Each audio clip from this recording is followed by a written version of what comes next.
আচ্ছা, জীবনে কখনো কোনো মৃত ব্যক্তিকে গোসল করিয়েছেন?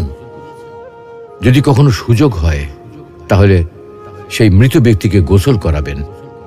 তখন খুব কাছ থেকে দেখবেন মৃত মানুষের দেহটা কতটা অসহায় লাগে, মৃত্যুর পরে মানুষের দেহ কতটা ভয়ের কারণ হয়ে দাঁড়ায়।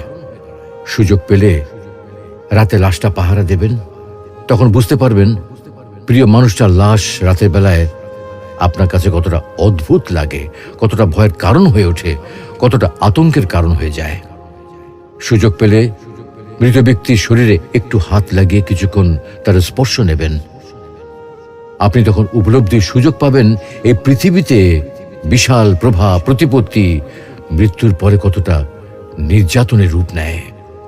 সুযোগ পেলে আপনজনদের লাশ কবরে নামাবেন খুব আগ্রহ নিয়ে। শেষবারের মতো মৃতদেহের মুখটি একবার দেখার চেষ্টা করবেন এবং বারবার উপলব্ধি করার চেষ্টা করবেন এই মৃতদের সাথে অনন্তকালের যাত্রার পথে এটাই আপনার জীবনের শেষ দেখা। সুযোগ পেলে মাঝে মধ্যে কবরস্থানে গিয়ে নীরবে কিছুক্ষণ দাঁড়াবেন। এরপর মনে মনে চিন্তা করবেন জীবনের লাভ ক্ষতির হিসাব। এই মৃত মানুষগুলো এই পৃথিবীতে কি করে গেছেন, কাদের রেখে গেছেন। যাদের রেখে গেছেন তারা কি কখনো এই মৃত মানুষগুলোকে স্মরণ করার জন্য কবরস্থানের আশেপাশে একটি বারের জনকে দেখতে আসে? আমাদের জীবনটা বড় অদ্ভুত, বৈচিত্র্যময়। আমরা এর জন্যে, ওর জন্যে, ধন সম্পদের জন্যে, ঐশ্বর্যের জন্যে, বাড়ি গাড়ি টাকা পয়সার জন্যে কত না মায়া দেখাই, আগ্রহ দেখাই, আরো চাই আমাদের।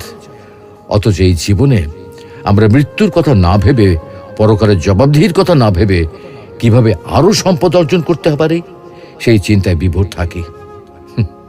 হায় রে জীবন, এখনো সময় আছে, ফিরে আসুন মহান রবের দিকে।